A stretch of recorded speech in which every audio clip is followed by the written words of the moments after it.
Participate कर सकते हैं, देखते हैं बताते हैं। तो let's say we have first parliament. Parliament में we have two houses, first is Lok Sabha and second is Rajya Sabha. Now Lok Sabha में we have elected members, nominated members होते हैं क्या लोकसभा में? टोटल मेंबरशिप कितनी है लोकसभा में? 543। मैक्सिमम स्ट्रेंथ कितना है? 550। पहले 552 था, फिर 2019 में गवर्नमेंट ने एक अमेंडमेंट लाया known as 104th amendment act. इसके तहत हमारे लोकसभा में there were earlier 552 maximum strength. तो ये जो 2 एक्स्ट्रा है ना, 2, ये इनके लिए होता था, एंग्लो मेंबर्स के, एंग्लो इंडियंस के लिए होता था सीट्स, और ये नॉमिनेटेड सीट्स होते थे, इसके लिए इलेक्शंस नहीं होते थे। प्रेसिडेंट क्या करते थे, किसी एंग्लो इंडियन कम्युनिटी के मेंबर को नॉमिनेट कर देते थे इन 2 सीट्स पर। मोदी जी कम्स, मोदी जी आस्क कि यार ये एंग्लो इंडियंस के लिए सेपरेट क्या नॉमिनेशन चल रहा है लोकसभा में? पहले तो ये बताओ कि एंग्लो इंडियंस की पॉपुलेशन कितनी है? Who are Anglo Indians by the way? जो भी यूरोपियन डिसेंडेंट्स है ना, उनको एंग्लो इंडियंस बोला जाता है, ठीक है? तो इंडिया में उस टाइम पे सिर्फ ब्रिटिशर्स आके रूल नहीं कर रहे थे, पोर्चुगीज पे रूल कर रहे थे, फ्रेंच भी आके ट्रेड कर रहे थे, डच लोग भी आके ट्रेड कर रहे थे, ठीक है? तो इन सारे जो मेंबर्स हैं, इनको एंग्लो इंडियंस बोला जाता है। इनके जो भी अब बच्चे हैं, लेट्स से इनके कोई फोरफादर या इनकी कोई ग्रैंडमदर अगर यूरोपियन डिसेंडेंट की थी, तो इन बच्चों को एंग्लो इंडियंस बोलेंगे। इनकी पॉपुलेशन कुछ हजार में है।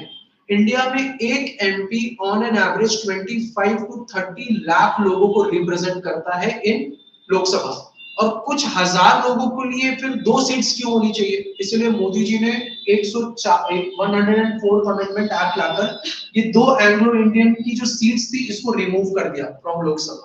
Now there are 550 maximum seat in the Lok Sabha, लेकिन 543 सीट्स पे क्या होता है? इलेक्शंस होते हैं। इतना समझ में आ गया? So there are 543 seats in Lok Sabha. तो इसमें सारे के सारे मेंबर्स कौन है? इलेक्टेड है। तो ये सारे के सारे लोग क्या करेंगे? इलेक्शंस में पार्टिसिपेट करेंगे। डन।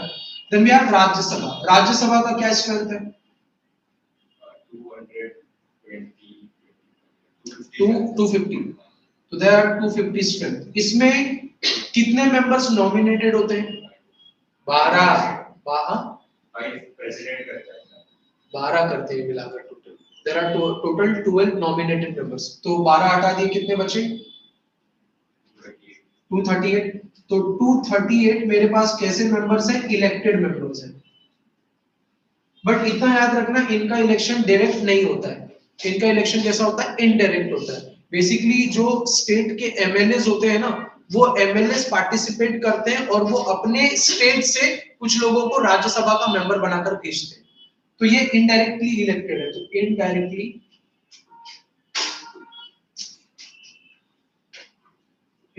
इलेक्टेड, तो ये पार्टिसिपेट करते हैं। ठीक हो गया भाई साहब, ये करते हैं। And what about the nominated members? कितने थे टोटल? 12। 12 nominated members. तो ये जो 12 नॉमिनेटेड मेंबर्स है, क्या ये पार्टिसिपेट करते हैं प्रेसिडेंट के इलेक्शन में? नहीं करते। So no nominated member can participate in the election of president. Done. Okay. Then we also have state legislatures. अभी स्टेट लेजिस्लेचर में 2 हाउस होते हैं। एक होता है लेजिस्लेटिव असेंबली। अब इस लेजिस्लेटिव असेंबली में जो जाता है उसको हम बोलते हैं एमएलए, और यहां पर राज्यसभा और लोकसभा में जो आता है उसको हम बोलते हैं एमपीस। महाराष्ट्र में वी कॉल देम एज क्या बोलते हैं इनको? खासदार। तो हाँ, तो एमएलएस आर नोन एज आमदार और इनको बोलते हैं खासदार। और अगर आप यूपी में जाएंगे ना, MLAs are known as vidhayak and they are known as sansad, ठीक है? तो एमएलएस ये पार्टिसिपेट करेंगे क्या in the election of president? Yes, they do participate in the election of president. Then we also have MLC, that is Legislative Council. Now this legislative council, पहले बताओ क्या हर state के पास लेजिस्लेटिव काउंसिल है? मतलब legislative council कहने का मतलब है जैसा सेंटर में बाइकैमरलिज्म फॉलो हो रहा है, 2 हाउसेज है, वैसे ही स्टेट में क्या हो रहा है, 2 हाउसेज है, एक लोअर हाउस है दैट इज एमएलए जिनके पास रियल पावर्स है, और लेजिस्लेटिव काउंसिल है मतलब पैरेलल टू राज्यसभा, राज्यसभा के पास जैसे कुछ पावर्स दे के रखे हैं, इनके पास भी लिमिटेड पावर्स है। So talking if I talk about legislative council, क्या हर स्टेट के पास लेजिस्लेटिव काउंसिल है? नहीं। तो किसके पास है? How many states are there which has legislative council? There are only 6 states which has legislative council. तो पहले तो ये बताओ लेजिस्लेटिव काउंसिल के मेंबर पार्टिसिपेट करेंगे? नहीं करते, इनको पार्टिसिपेशन का कोई अलाउ नहीं, ये नहीं कर सकते। क्लियर है इतना? द रीजन इज कि इसमें कोई भी इलेक्टेड मेंबर नहीं है, इसमें ज्यादातर नॉमिनेटेड ऐसे मेंबर्स बैठते हैं, यूनिवर्सिटी से नॉमिनेटेड लोग आकर यहाँ पर बैठते हैं, ठीक है, और भी बहुत सारे सेक्शन से आते हैं। तो कौन-कौन से स्टेट में लेजिस्लेटिव काउंसिल है? There are 6 states. पहला, let's start with Maharashtra. Maharashtra के पास है Maharashtra, then Karnataka, then there is a state known as Uttar Pradesh, UP, Bihar, then we have Telangana. कितने हुए? 5। एक और है, बताओ which is that state? एक और है, हाँ मुझे तो पता लगा आंसर दे रही हो, जाना है, आ जाओ। इट इज वहां से वो एक्चुअली इंडस्ट्रीज जो है वो मूवी में बहुत अच्छा काम कर रही है इस टाइम पे, बहुत अच्छे मूवीज प्रोड्यूस कर रही है। आंध्र प्रदेश।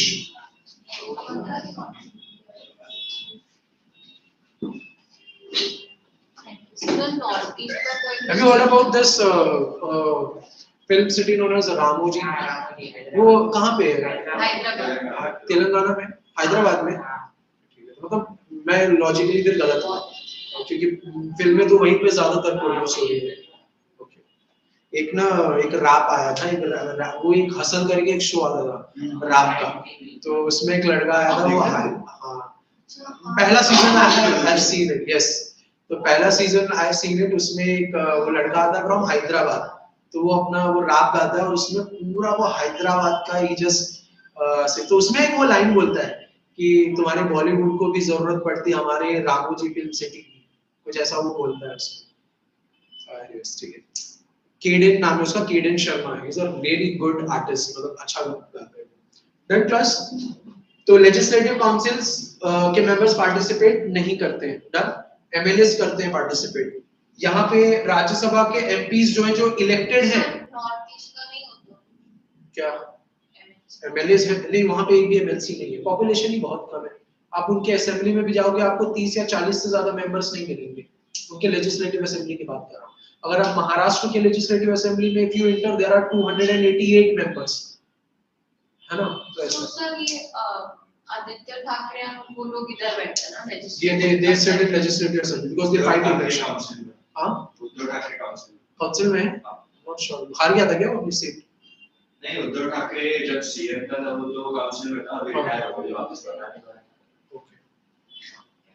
ये but do right this trust, ठीक है, ये बना लेना एक बार। अच्छा, ये एक और चीज, इंडिया में how many states do we have?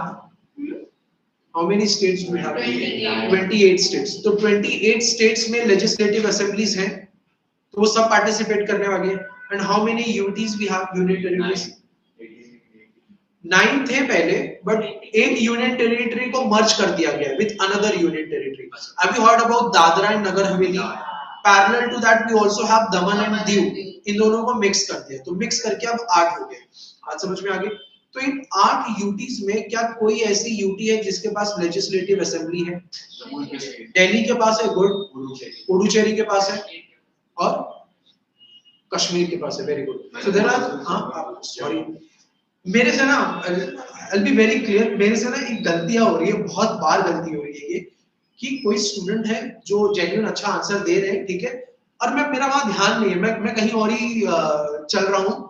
एक ये गलती, और एक्चुअली कुछ स्टूडेंट्स ने तो कन्फ्रंट ही किया है मुझे कि सर मैंने भी तो वही बोला, आपको सुनाई नहीं दिया क्या?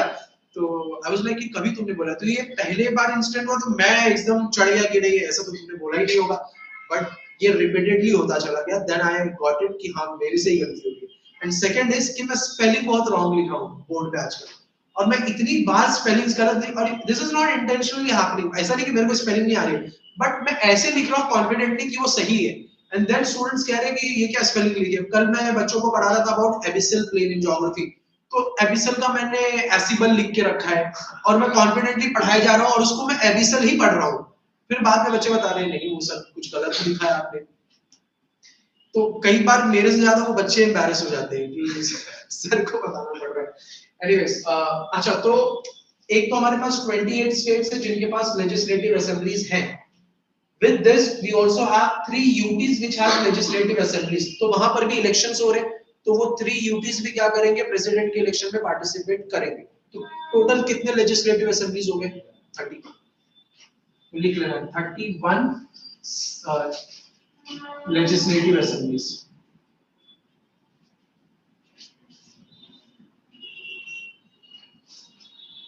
Please write this.